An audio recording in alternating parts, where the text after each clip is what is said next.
Chaque fois qu'on parlait de Trump, c'était pour des affaires judiciaires. C'est quand même quelqu'un qui est à la fois accusé de viol, de vol de documents, etc. Je pense que c'était très intéressant de faire la comparaison entre son investiture en 2017 et son investiture 8 ans après. Le discours était beaucoup moins lyrique cette année qu'il l'était il y a 8 ans. Il y a 8 ans, il avait parlé de mettre fin au carnage américain. Le discours était très bien écrit. Et j'étais presque un peu sur ma faim, mais je pense que tous les journalistes étaient sur leur faim cette année, parce que finalement son discours était vraiment une redite. En 2017, il s'adressait vraiment à la nation américaine.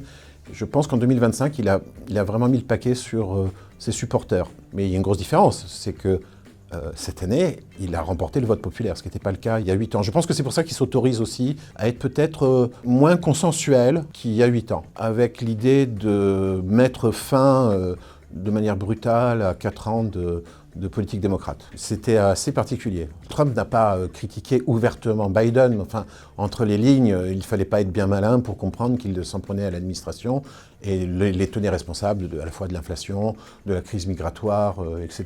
Il fallait regarder les visages derrière se décomposer de Biden, d'Harris et d'Hillary Clinton. C'était quelque chose d'incroyable.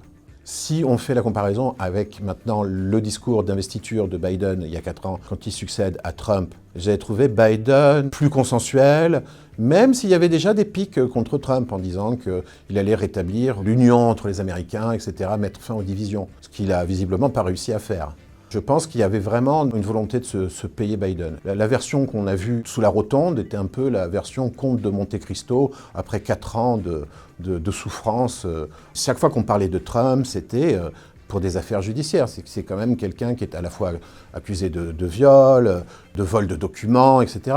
Donc c'était un comeback, oui, à la Monte Cristo.